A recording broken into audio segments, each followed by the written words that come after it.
Better late than never. Welcome. It's fake. Fucking Anton Lander. I really like the back milk collar. Let's go, baby. Bag milk. This is Cesus.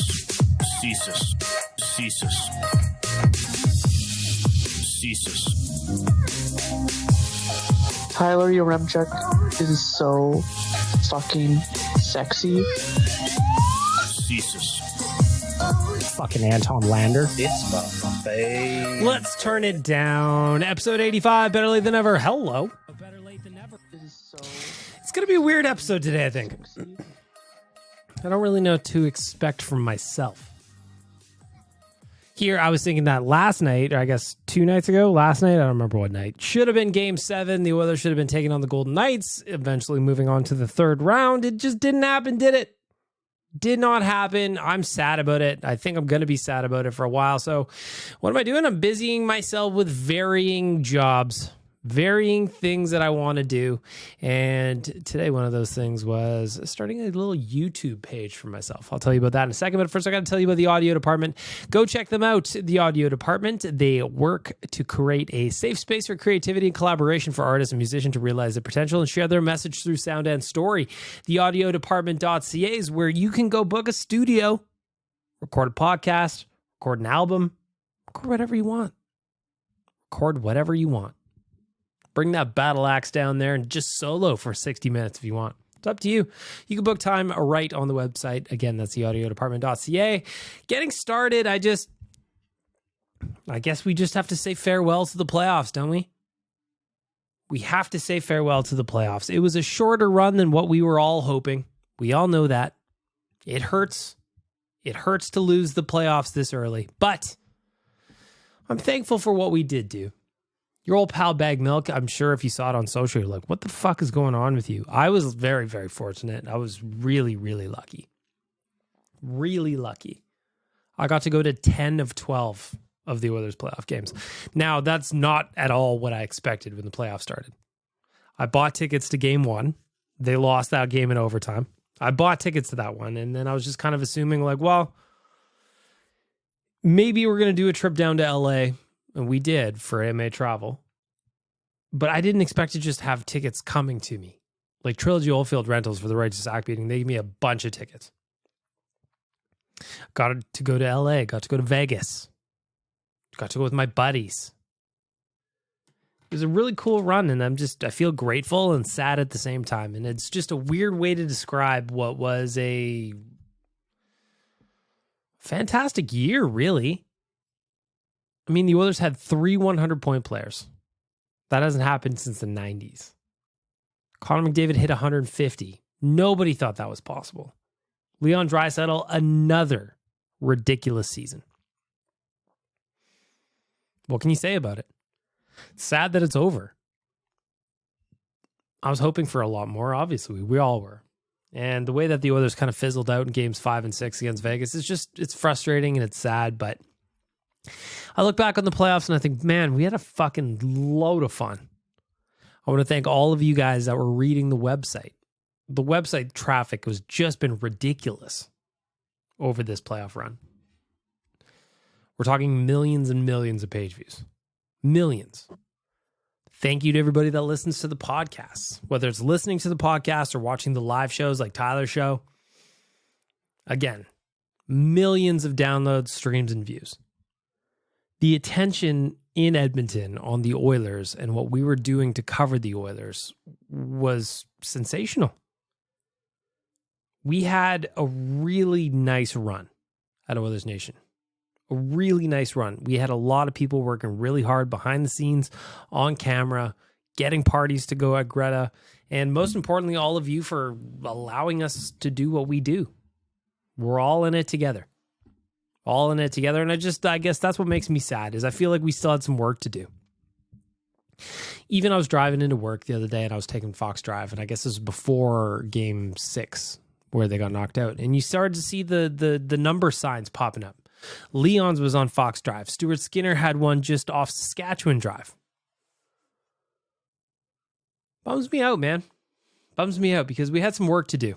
And once we get into some of the exit interview clips that I've got from Ken Holland, just disappointment is all around. And that's just all I want to say about it. We had a great time. Makes me eager and anxious to get going again for next year. But there's always next year, and it's always sad, isn't it? Yeah! It just... You see the potential. You see the missed opportunity, and you go, fuck! The way it goes. It's the way it goes. Listen here, if I want to chime in here for a second, you should probably be happy the playoffs are over. Your body took an absolute pummeling, man. You're walking around like an 80-year-old man with a bad back because you hurt yourself golfing, and then you were sitting on a plane, and then your hip got all fucked up. You should actually be happy about the playoffs. You need to sit still, you need to rest, you need to relax, and you need to pay back your Uncle MasterCard. Uncle MasterCard is coming to collect, buddy, and you racked up that bill over this last month or so. You racked it up, so maybe you should be grateful that the playoffs are over. You're welcome. It's my fault that they're over. I did it. I thought you were all getting too into it. We have people in the mosh pit biting fucking fingers off. You can't have that going on. You guys needed a timeout, and Satan was the one to give it to you. Damn it, Satan. Damn it. I mean, he's right. I do have to pay back Uncle MasterCard. Yes, he asked for interest too, and he asked for his money back. It's rude. Speaking of rude, it's not really rude. It's funny. I got an email that I want to share with you guys today from a Vegas Golden Knights fan. A couple weeks ago on the podcast, maybe it was last week, I don't remember. I was talking about how nice Vegas fans are. And then literally in the days following the Oilers getting bumped, I get this email, and it was very, very funny. And I'm going to read it to you. Should I put a little music on? Yeah, why not? Let's read some feedback for your old pal Bag Milk, shall we? Let's go. This coming in, it just says, Dear Milk Bag, I read Milk Bag's article, Why You Should Hate the Vegas Golden Knights. I have to tell you, Oilers fans are funny and very classy. I'm originally a New York Islanders fan from the 70s, and I moved to Las Vegas in 2007, and I adopted the Knights. I scanned for articles, and after reading that article, I have zero respect for Milk Bag. Maybe in some world of unicorns and fairies, the NHL not a business first. What? I dislike whiners, and that person is totally a bitter one. Milk Bag, very deserving of the outcome. Talk him down off ledge or not. I would Amazon box of tissues if I knew where to send it. Great players and great games that were a coach's chess match. There were a lot of things that the Knights learned and coaches adapted to. Depth players played a huge role. The Oilers will be back, as you can be sure they'll be forward depth and D-men better next year. This easily could have been Stanley Cup matchup if one in East, one West. Look forward to watching again next year. Get some class, Milk Bag.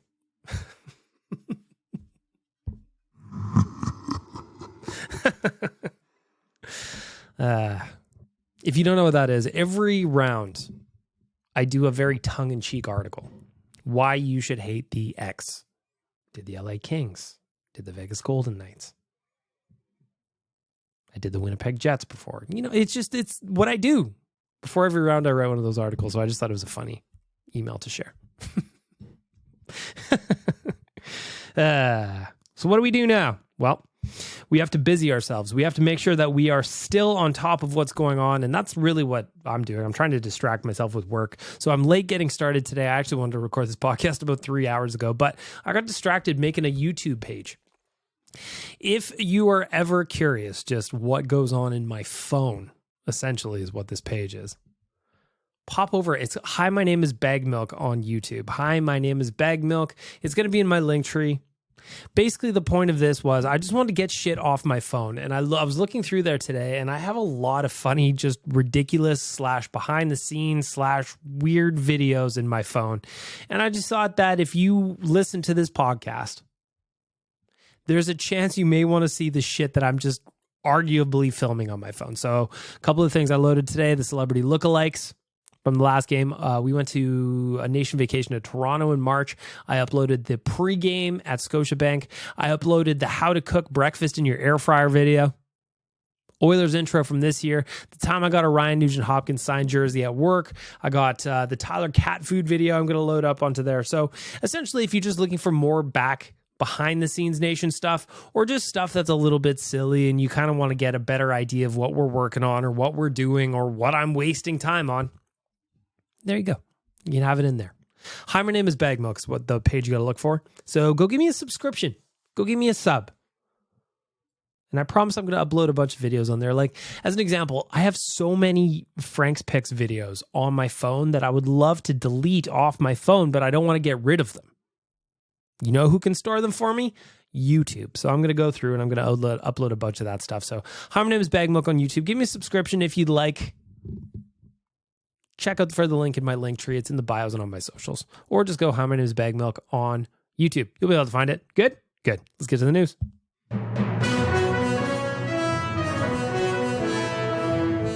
The news is brought to you by SYC Brewing. If you go to sycbrewing.com, you can sign up for the newsletter and get 10% off your first order and get some juicy updates. Ciders, beers, merch, whatever you need. Gift cards? Come on. I'm going to get myself a clock out going here as soon as I'm done this podcast. I feel like I'm going to mail it in for the rest of the week. And I'm going to have a clock out lager from SYC Brewing to make that happen. Where we get started with the news? Well, we might as well get started with some Ken Holland exit interview clips. Of course, we are doing the breakdowns for the Oilers exit interviews. We want to be talking about the third round of the playoffs, but it just wasn't meant to be. So yesterday, the big one that everybody was talking about was Connor and Leon. A couple of quotes there is there's expectations, but I think most of the expectations come from within ourselves, from within the room. We want to win here. There's nowhere else that we want to win, said Draisaitl. Expectations are there. You obviously have to deal with them in your own way at times, but we're all here to win and we all want the same thing. Have a good summer. Let's come back and go back at it again.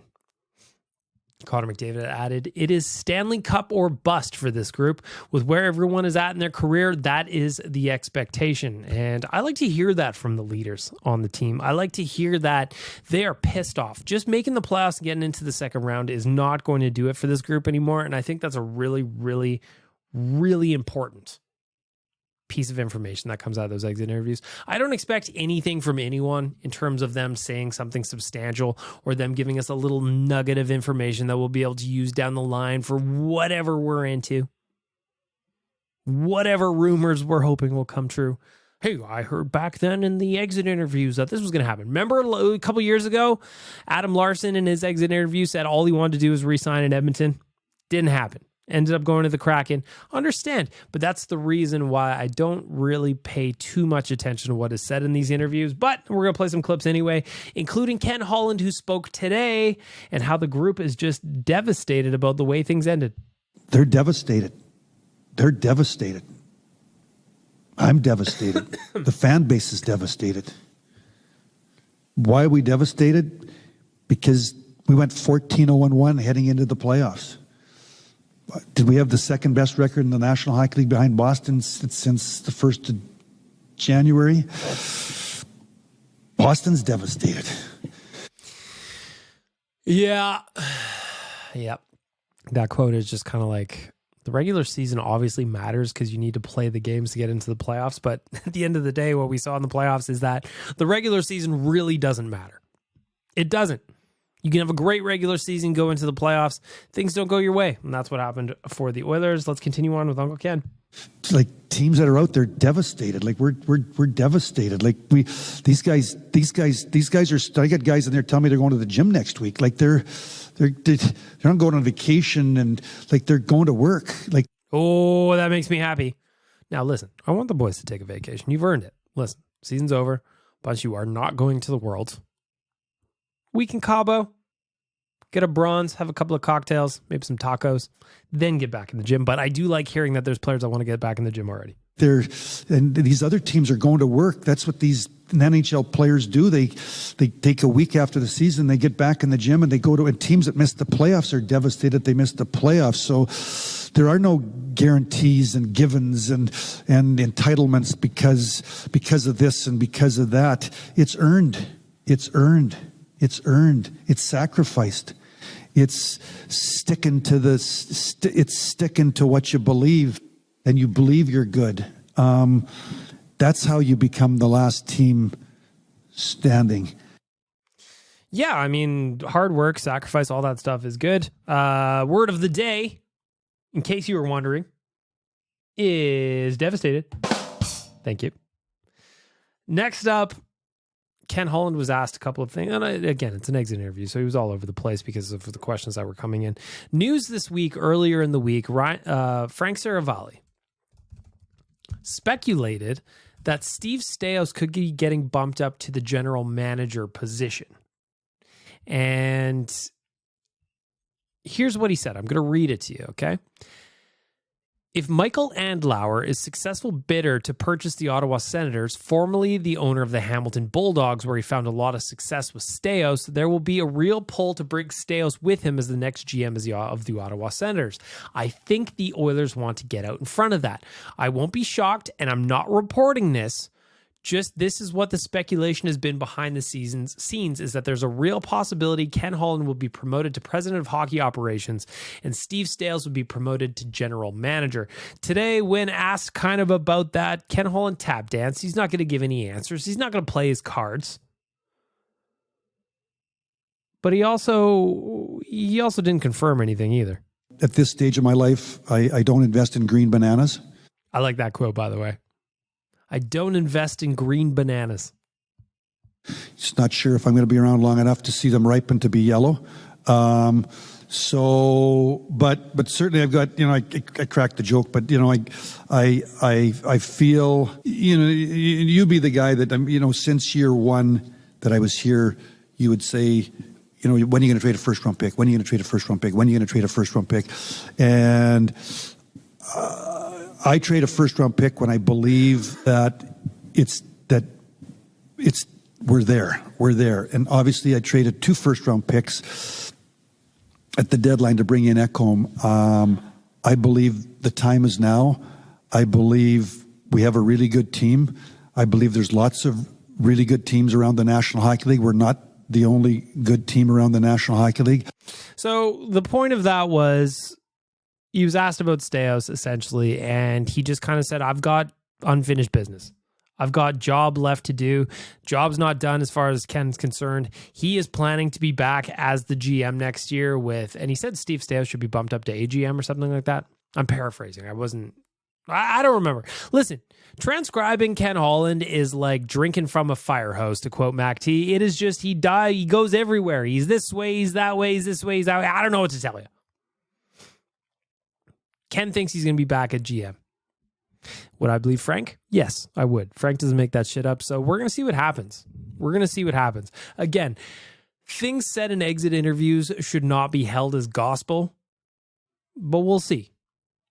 All I know is that we've got a lot of people with the Oilers pointed at the right direction, which is ultimately a Stanley Cup parade, because I want to party, and Ken Holland knows what it's like to party after you get one of those. I told you guys, when you win the Stanley Cup, boy, do you party. Fucking right. Because it's not a one-year quest. You know what? When the Oilers win the Stanley Cup, and I say when, they're going to party, but I honestly feel sorry for myself and everybody else at Oilers Nation HQ. We are going to party the likes of which this league or bloggers have never seen. It's a lifetime quest. Do you know what I mean? You can't party enough when you win that thing. It's a party machine because it's so hard to get your hands on. And I want you to know, I want our fans to know, like, we're trying. My players are devastated. Like, they talk to me like they're devastated for themselves. Word of the day. Devastated for the fans. I know the fans are devastated, but I want everyone to know, like, we're not the only one. Like, there's 31. Yeah, we get into that other quote. Teams that are. Then we get into that other one we played. All I can imagine is that Stanley Cup party. I'm going to be so drunk. I'm going to be drunk and I'm going to pass out and I'm going to go wash myself in the fountains at the Ledge. That's what I'm going to do. Maybe at City Hall. I'll find a fountain or a pool and I'll jump in there. That's all I know. That is all I know. Getting back to the exit interviews, Matthias Ekholm, did you guys see him? He looked fucking sweet, didn't he? Absolute shiner. Took that high stick. No penalty, by the way. Should we complain about the refs for the rest of this podcast? I feel like I should. I'm not gonna. We're going to be mature and we're going to move on, but I feel like I should. Anyway, Matthias Ekholm looks sweet. He, to paraphrase again, he just said, wouldn't be happier or couldn't have been happier to be traded to Edmonton. Can't wait for the opportunity to get back to work. I would not be surprised at all if he was one of those guys that's getting right back in the gym, as Ken Holland spoke about. We talked about Steve Staios. Will he be the GM? Will he be the AGM? Will Ken Holland just maintain his role as POHO? Will he still be GM next year? We are going to wait and find out. I guess that's what the summer is. We've got 6 months to talk about it, so we'll just move on from there. Derek Ryan appeared on Bob Stauffer's show, Oilers Now, and said he would like to end his career as an Edmonton Oiler. And when I think of Derek Ryan, I think of a player who is quietly effective, doesn't do anything wrong, ever, really. In 80 games played, he had 13 goals, 7 assists for 20 points. That is pretty effective for a guy who's 36 years old. He turns 37 in December of this year. Will the Oilers bring him back? Last year, he made $1.25 million, according to the folks at Cat Friendly. Will he be back? I could absolutely see them bring him back. Though, at the same point, if you can only bring back Derek Ryan or long Derek Ryan, Nick Bukestad, which do you do? Which do you do? The Oilers are going to have a really interesting situation in the offseason because they're going to want to make additions and they're going to want to make improvements. But how do you get that done? According to Cap Friendly, as of today, the Oilers only have $5.97 million in cap space, though we still don't have any indication of what that cap number is going to look like for next year. What I do know, however, is that there are moves that are going to be made to try and bolster the lineup and try to do it as effectively as possible. So what am I thinking? There's 3 guys, I said it on Oilers Nation Radio, that I would kind of have circled in pencil. And I'm not saying I want to trade these guys. I'm just saying this is the most likely scenarios. It was like when we were saying the Oilers are going to trade Jesse Puljujärvi for cap reasons last year. It wasn't necessarily that you want to trade the player. Sometimes you need the money. So who are those players? I've got 1. Kyle Yamamoto, $3.1 million. He's got another year left on that. He will be a restricted free agent. I don't know that the Oilers want to pay that for him. He just had a rough year, and a lot of that had to do with health issues, and he couldn't stay healthy, and there were some lingering effects of those injuries, but ultimately, results-driven league. 2, Warren Fogle. He really turned it on over the last part of the year, and I could see them actually hanging on to him because of that. Jason Greger reported that Warren Fogle played with a wrist injury since February. He had an MRI yesterday afternoon to see if surgery is required. It limited his mobility, and that's why he didn't shoot a whole lot in practice or just as much as he would like to. Could they trade Warren Fogle, try and save $2.75 million? I could absolutely see it. Do they want to? Probably not. He seems like he's a popular teammate. When he's playing at his best, he can be incredibly effective. Just that number's a little bit high. The third player on my list would be Cody Ceci. I just think that the rumors are that he's been banged up for a while, but at $3.5 million $3.5 million, I think you can probably find an upgrade there on the right side. At least I hope so. So those would be my 3. If you're listening to this right now and go, Bag Milk, you're an idiot. Whoops, that was the wrong button. I want to go this one. Bag Milk, you're an idiot. You don't know anything about nothing. The players that the Oilers should trade are X, Y, and Z. If that's what you're yelling at your radio right now, I want to hear from you. Just hit me up on socials. Hi, my name is Bag Milk on Instagram or my new YouTube page or JSBN Bag Milk on Twitter. Just let me know. Curious what you're thinking. Lastly, in the news, I'm going to wrap it up with the citizens of Tempe, Arizona voted no on the new $2.1 billion arena deal last night. NHL Deputy Commissioner Bill Daley did say the team will play at Mullet Arena next season, but what happens after that? How long are we going to keep fighting for this? I was thinking about on the weekend going to see that new Blackberry movie with Jim Balcelli and the story of Blackberry, and it just reminded me of when he was trying to acquire the Coyotes at one point, move them to Winnipeg. Well, that didn't come about. But now that they still don't have a new arena deal, they are still going to be playing in a college rink. What does that mean for the future of the Coyotes? From my perspective, I think of it 2 ways. 1, it's about time. Move them. What are we doing? It's been since the Jets moved there in the 90s that this team has struggled to get fans in the building. And a big part of that was because their arena in Glendale was so far from everything. I went there. It was a beautiful rink/location, but it was far from everything.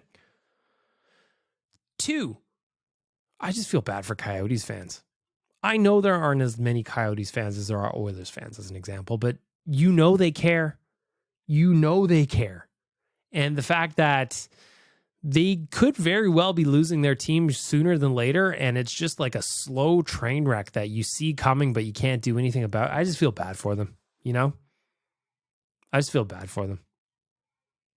Sucks, man. I remember in the 90s when I thought that we were going to lose the Oilers. Remember the Stay Oilers Stay campaign? Eventually the EIG came in and saved the team from relocating. I just feel bad for Coyotes fans because there are those ones that are diehard and really, really into the Coyotes. And what are you going to do? What are you going to do? It hurts sometimes, pro sports, and this is another one of those scenarios. And that's where we're going to wrap up the news for SYC Brewing.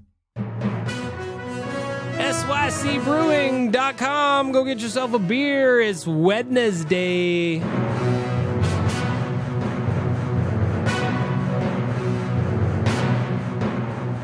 SYCbrewing.com. SYCbrewing.com. Caution! This podcast may contain traces of cheese and cherries. And with that, back to our regular programming. For my friends at Betway. I'm hurt, Betway. Not because you did anything wrong. It's because I did things wrong, you know? I bet heavily on the Oilers to win in Game 6.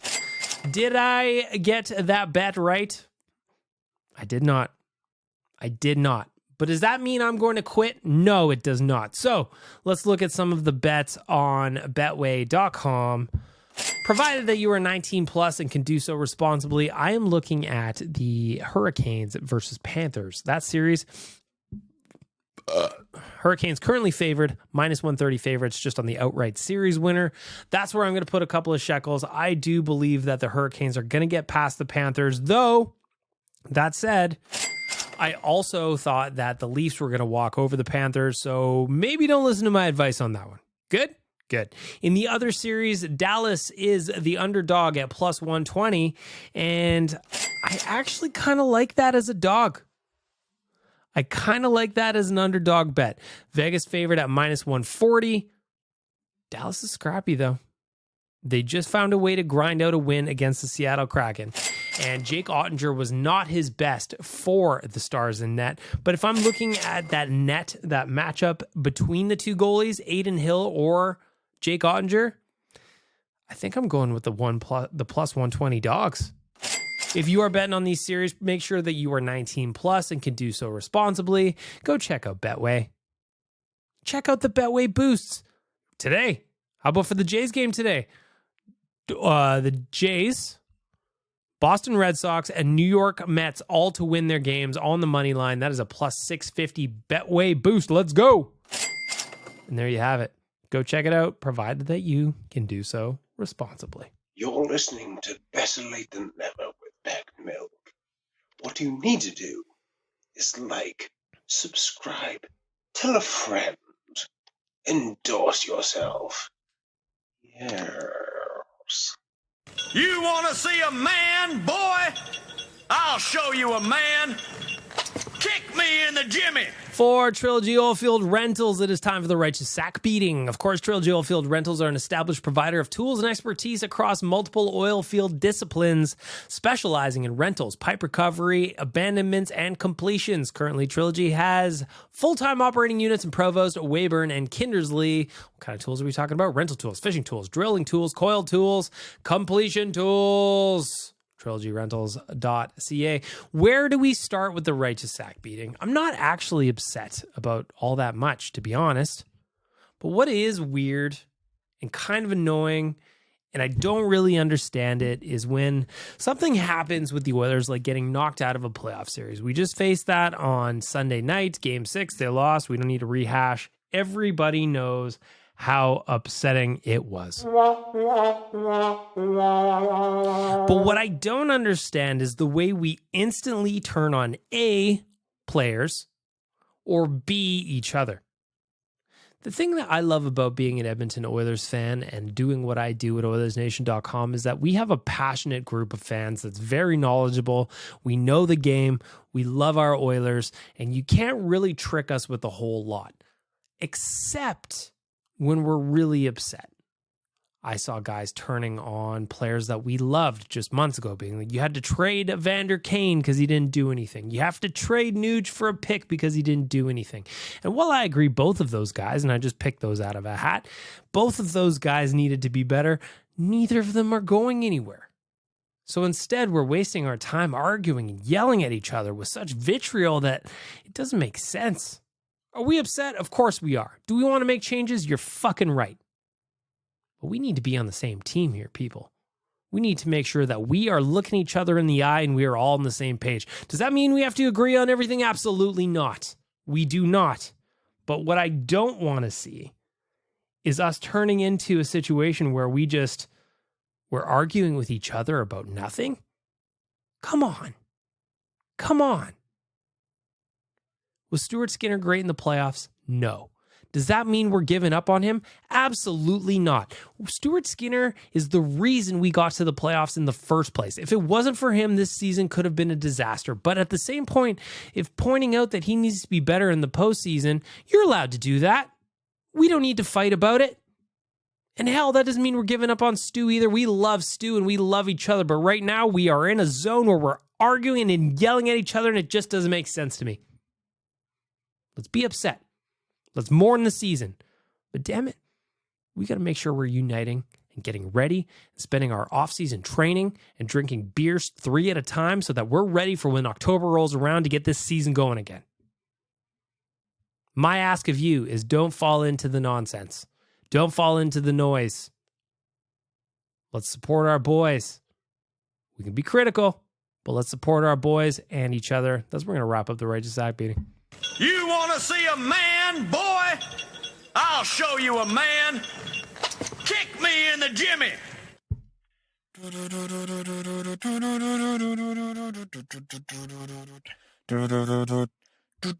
Nation, worst host, your Chuck.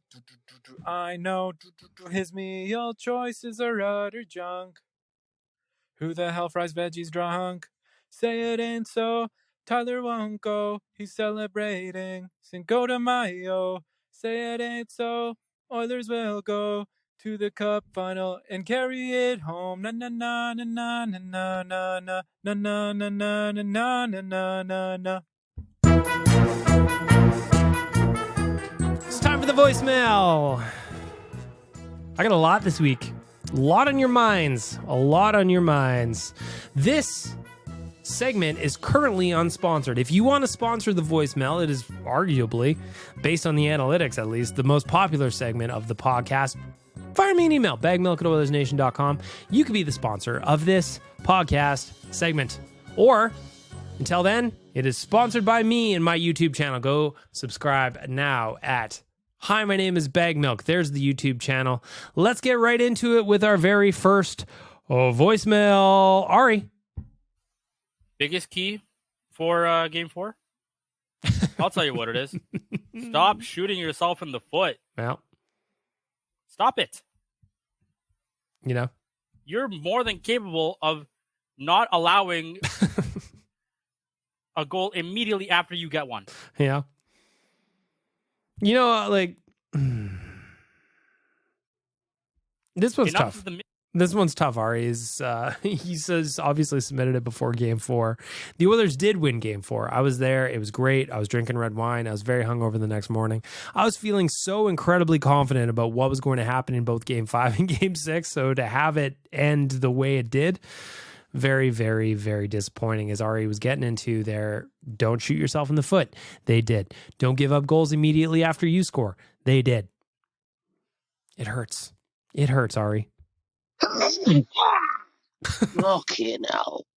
Good afternoon. Well, There you have Donkey Volley checking in with a sneeze in the voicemail. What's up next? Let's go Oilers. There we go. There's two sneezes from the donkey. This is going to be 2-0. Did I listen to these before? I feel like I did. So I'm going to, this one right here. Good afternoon. You're listening to Better Late Than Never with bagged milk. The second most sexy thing to come from Edmonton since Liam's knee. Yep. Why were these?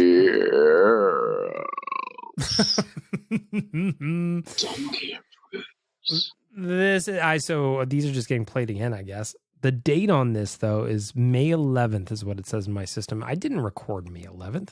I recorded May 10th. How is this possible? Anyway, it doesn't matter. We'll just move on. Again, in case you missed it last week, Liam has sexy knees. I didn't know. We talked about it on Oilers Nation Radio. I want to know why he has sexy knees. And he said he wasn't aware, but he is now. Ari? You know, it really feels like that all the goals that Vegas scores, and even Los Angeles, all the goals, at least most of them, 80% of them were like off of our mistakes. Yep. And just lack of details. 2,000%. So if they just clean that up, they're going to be just fine. Well, Connor's doing his thing. Leon's doing his thing. We're getting depth scoring. I see Ari got a couple of messages in a little bit later than these two came in. So I'm curious to see how the tone has changed. I, too, if I had listened to these and recorded on the day that Ari sent these in, I would have been like, you're right. They are going to be fine. Everything's going to be great. We're going to do fine. This is no problem. And then what happened? Sadness. It's just the details, man, in the defensive end. It really was the details in the defensive end. Did they get better? They did not. In fact, they got worse. Anyway, it hurts. Nick, what do you got to say? Wow, holy shit. So the Oilers lost Game 5 to the Vegas Golden Knights. They did. I was working during the game. Absolutely awful shift. Absolutely awful Oilers game. I feel freaking horrible right now. I feel so deflated. I have no faith in the Oilers. Don't worry, they'll get him in Game 6, Nick. I promise. And I know. Don't check on that. It'll tell. Time will tell. Fate will tell. By the time you hear this voicemail, I bet the Oilers are out to lunch. Because, holy fuck, the vibes are,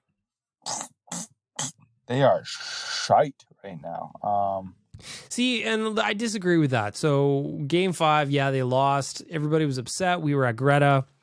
So what happened when the Oilers lost Game 5, I legitimately called an Uber when the buzzer sounded. I paid my bill and I left. I was out of that bar within minutes of that final buzzer. So yes, I get that the vibes were negative, but I was also at Game 6. And in the first period, that barn was so loud. The vibes were excellent to start off that game. And the way it ended, horrible. Obviously. But that's the only disagreement I have. Oh, I don't know. Fuck, man. I haven't had a hell of a day. A hell of a week. Yeah, I needed the Oilers win, man, and there was. At least Tyson Barrie didn't get traded this time, you know? By the way, Tyson Barrie led the league in games played last year with 85. Got a couple of bonus games with the Predators after being traded from the Oilers. No Oilers win to be had. I don't.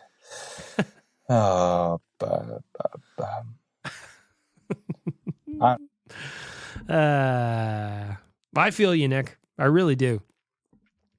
If this was, I was actually tempted to record a an emergency episode of the podcast after Game 6. But then when I got home and I turned on the Rodecaster and I sat down with the microphone, I was like, you know what? I'm way too drunk to be recording something right now, and I'm drunk and sad, and that's the last thing anybody wants is a sad bag milk coming in all drunk, slurring his words, being like, I thought we were going to win when we were up 2-1 after 20. So I feel you, Nick. I'm laughing, but it's not because I'm not hurt too. It's how I process information. Next. Good afternoon. Oh, the this donkey. is the donkey. It's not Dukes being oh yeah, my whatever. Oh. I'm going to be the first person on Better Late Than Never to utter the word cloaca. A bird's arsehole. What was that? I gotta find that again. A what? Could never to be the first person on Better Late Than Never to utter the word cloaca. A bird's arsehole. Cloacker? Cloacker. Bird. I'm trying to find. I can't. How does one spell that? Co-whacker? Cow-whacker? Bird butthole. Oh, cow-whacker. Cow-whacker? Why is it called cow-whacker? Cow-whacker, bird butthole is what came up on Google. I'm learning things today. I think that's what he said. I don't know. Donkey Volley, can we get a redo on that voicemail? Or at very least, sound it out phonetically for me. I'm very dumb. I still don't feel like my brain is running on all cylinders after this playoff run either, so it's going to take me a little bit of time to get back up to speed. Chris Walkling, what do you got to say, my friend? So, for context, this is Sunday, 9:50. The Oilers just lost. All right, so let's get down. Now we're getting real. Chris is checking in right after the game ends, 9:50. That must have been like minutes after, I would think. Right? Pacific Standard Time. And I am sad. Yep. I'm just going to ramble for a good bit before it cuts me off. I'm going to allow you to do it. Whatever you said in the moment, right after the game, right after the Oilers got bumped out of the playoffs, is probably what we're all feeling. So I'm just going to let you run with it. This was the first year I listened to you guys, and I joined the Oilers Nation Discord in like mid-March or mid-February. Time is a blur, but you guys have made this season so much more fun than the last seasons to interact with, to bitch about referees, to celebrate all the stupid Connor moments where he just makes everyone look like a bunch of babies. It sucks that it had to end this way, but this is gonna hurt me to say, but Vegas was better. They were. Oh, that hurt. It did. But you were right. Because they don't deserve it. You know what though, Chris? You were right. Vegas did a better job of minding the small details of their game, and that made them better. It just did. So you said the right thing, my friend. I know it hurt and I know it was painful and I could hear it in your voice. But you said the right thing. Oh, because Vegas sucks. I wish this was a cup year. But next year is going to be a cup year. And I will listen to every Oilers content that you guys release. So let's go, Oilers. That's an awesome voicemail for a couple of reasons. One, checking in right after an Oilers loss. I appreciate that you shared that with us because, again, I think you're right. Vegas was better. They did a better job of minding the details of their game. Two, welcome to the nation, my friend.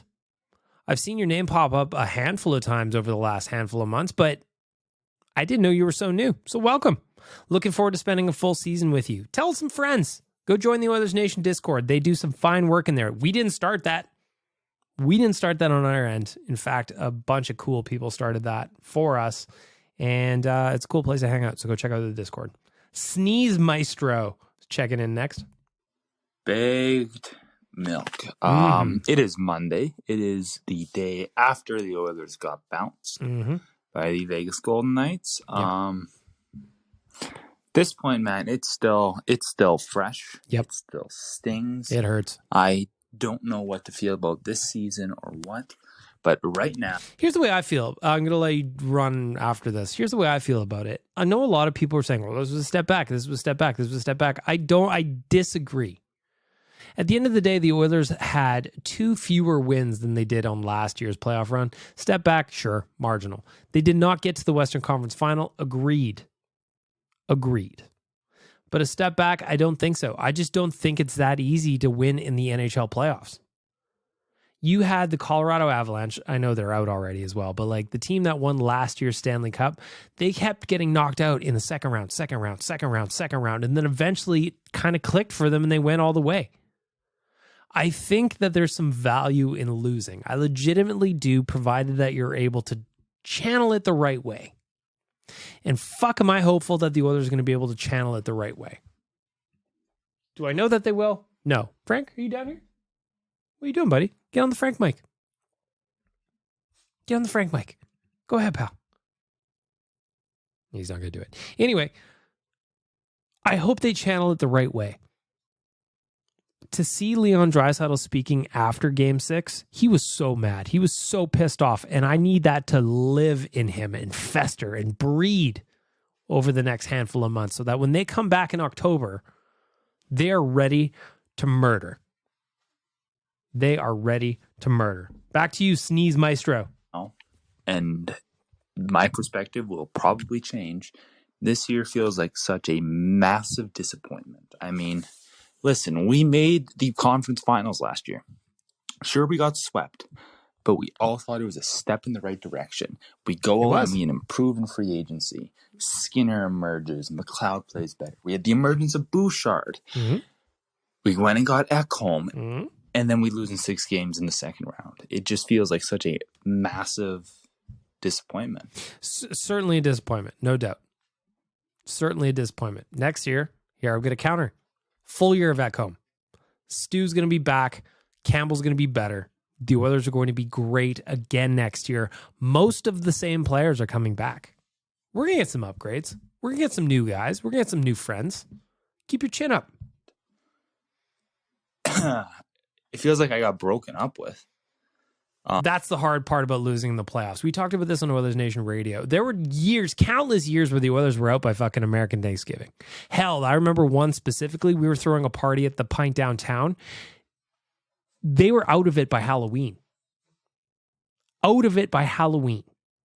That is a whole different flavor of hurt that I never want to experience again. This one is raw. It's painful. It's just a sudden fucking kick to the shin. But we can do this. I ain't gonna lie, Big Milk. I shed a tear last night. Sometimes you got it. When the Oilers got bounced.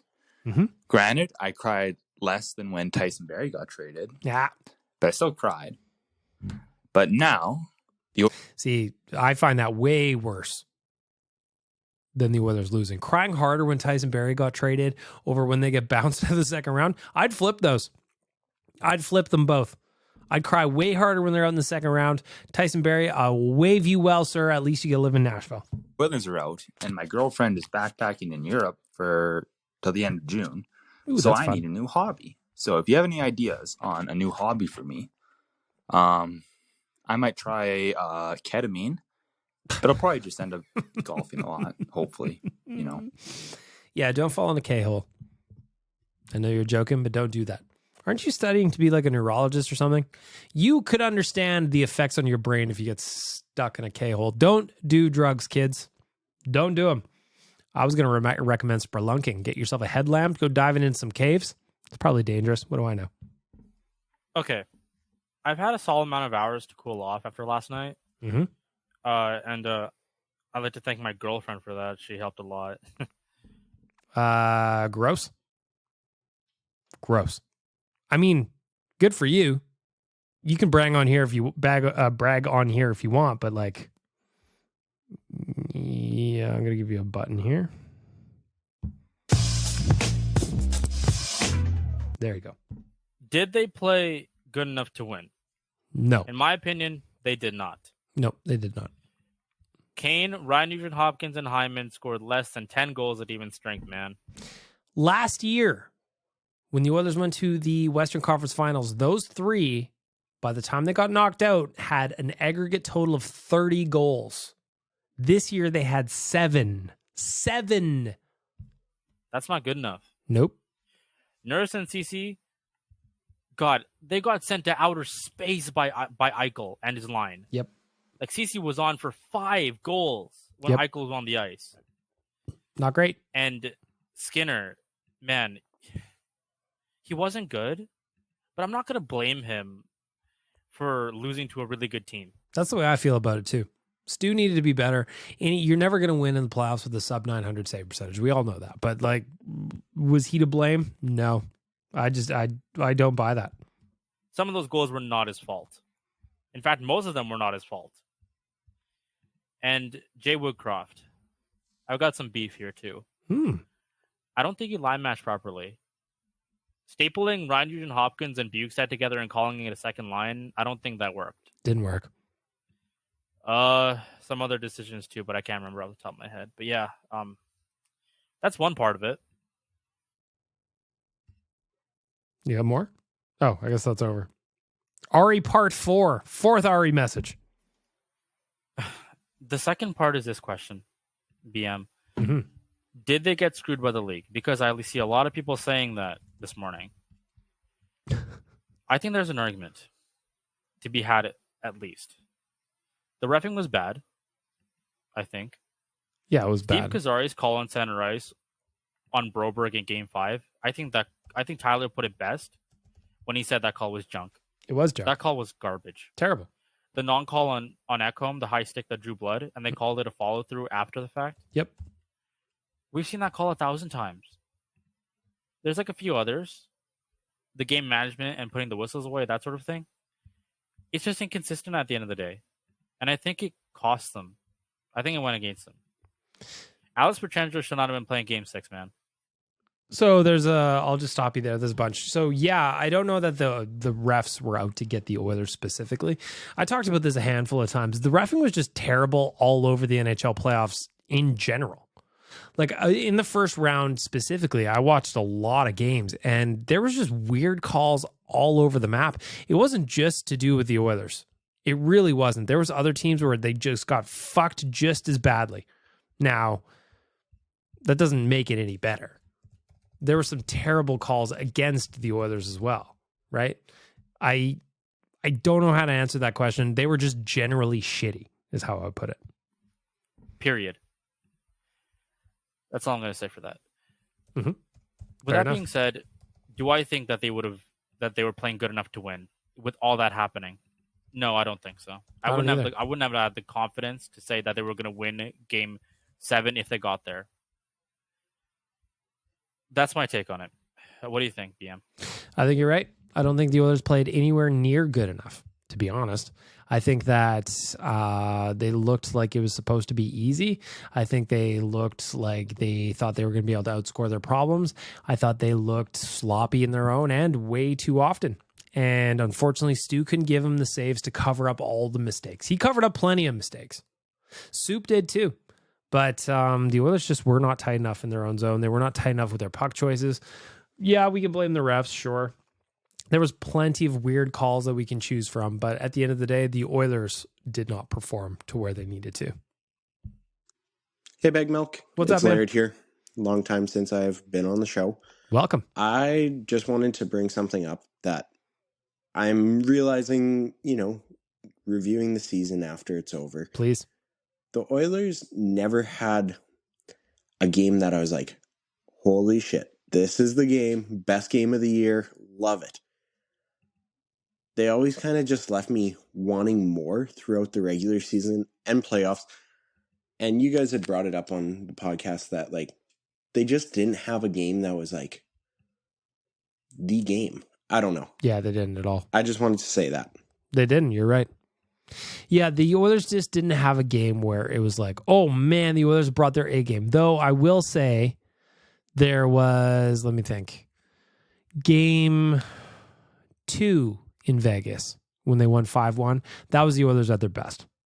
Game 4 back in Edmonton, that was the Oilers at their best. But they only gave 2 of their best efforts in a 6-game series. And ultimately, that's how it went, isn't it? Game 1, they're incredibly sloppy, wasted a 4-goal effort by Leon Draisaitl. Game 2, back on their game. Game 3, just simply not ready to play. Vegas outrun, outgunned, out everything them in Game 3. Game 4, they bounced back. Another great effort. Game 5 and 6. And they fizzled out, man. They had the lead after the first period in both of those games. And then what happened? The second period sunk the ship. Fucking sucks, Laird. Fucking sucks. What else you got to say? Hey, Bag Milk, Laird once again. Mm-hmm. I'm just wondering what the hell was happening with the Oilers skates throughout the second round of the playoffs. Like, did they have somebody new start sharpening skates? Because the amount of lost edges, just where they could not have an edge to save their life, lost them every time. Critical moments in games too. I don't know about the skates thing. To be honest, I didn't really notice it, but I'll go ahead and buy that. Did they have someone new sharpening their skates? I'm looking for somebody to blame, so I might as well blame the equipment managers. Why not? Hey, Bag Milk, final recording here. Mm-hmm. I just wanted to say, this year, I was more disappointed than upset by the Oilers. When they lost to the Avs last year, yep, I was upset. When they lost to Winnipeg, upset. Mm-hmm. When they lost to Chicago, upset. I was mad about that This year, I'm just disappointed because they had so much potential. And you guys mentioned in real life, I believe it was, how Nugent Hopkins, Kane, and Hyman didn't have nearly as many goals as last year. And 17 versus 30. I'm not saying they need to put up 500 goals in the playoffs, but it just felt like they were never on the score sheet this year. Yep. In the playoffs. Yep. I am disappointed so much that I have not listened to a podcast in one sitting, which I can normally do. It's taking me 2 days and 3 to 4 sittings to finish a podcast because I just can't. I don't blame you at all. I've went 2 days now without watching any sports. I watched the Jays game last night. And that's where my sports has really ended. I can't watch hockey right now. I need a cool off period. I'm in a period of mourning right now. So I'm with you, Laird. I understand the frustration, especially when these voicemails came in. And it's hard. It's hard, but you know what? Just remember, there's going to be a time, and it's not going to be in the very distant future, where we're back on the Kool-Aid and we're getting back ready. It's like Ken Holland said in the clip I played earlier. Some of the boys are already ready to get back in the gym. No holidays for anyone. And that's the way we got to think about it as fans too. You go out and enjoy the rest of your summer. The reason you were so disappointed is because the expectations were the highest they've ever been, and high expectations brings high levels of disappointment when you don't get that goal. Now, go outside, get some vitamin D, read OilersNation.com in the sun, listen to the podcast, get yourself fired up, get yourself back in the rhythm for next season, because we're going to be back. We're not stopping at all this summer. I'm going to be doing this podcast every single Wednesday up until October, maybe even some bonus episodes if I have something newsworthy to do in there. But for you, Laird, take a break, my man. Do whatever you need. Take a dip in Lake Laird. Refresh, recover, let the batteries recharge, and then we'll come back. Then we'll all come back together. And that's the thing that I was going back to the Righteous Sack beating. I get being disappointed. That's the thing that makes being an Oilers fan so great. The passion we all have is fucking awesome. But if you need to take a little break so you're not too disappointed, you feel refreshed, and damn it, that's what you got to do, Laird. That's what you got to do. And that's where we're ending the voicemail. The voicemail is unsponsored, so it's brought to you by my new YouTube page. Go check it out. Hi, my name is Bagged Milk on YouTube. I just got a handful of videos up there. Essentially, all I'm doing is dumping everything on my phone that I just want to delete off my phone, but I don't want to actually get rid of the video. Good? Good. Until then, check the link in my link tree. It's SpeakPipe is what you're looking for. Leave me a voicemail. Chime in. Let me know what you got going on for the summer. What are you looking forward to? The Oilers are out. I'm looking forward to Riverhawks games. I'm looking forward to fucking off to the lake. I'm looking forward to going to the mountains. I'm looking forward to Blink-182. June 29th. Do you want to know, Blink-182, how much I love that band? I was going to go to the draft in Nashville to cover it, but I spent so much money on my Blink tickets, I can't sell them. So you know what I'm doing? I'm skipping the draft. I'm avoiding the grind, and I'm going to Blink just as 12-year-old me would have demanded. As I would have demanded. You know what I mean? Of course you do. I want to go ahead and thank our friends at the audio department, Trilogy Oilfield Rentals, SYC Brewing, and Betway for making this podcast possible, and for you for listening and helping me give a place to vent, not just for me, but for all of you. It seemed like in the voicemail, we had a lot of stuff to get off our chest this week, and this is the place to do it. Better Late Than Never, episode 85, I think, is in the books. Until next week, or maybe something cool happens and we deserve an emergency episode. Until then, Ty, why won't you kiss me anyway? Why won't you?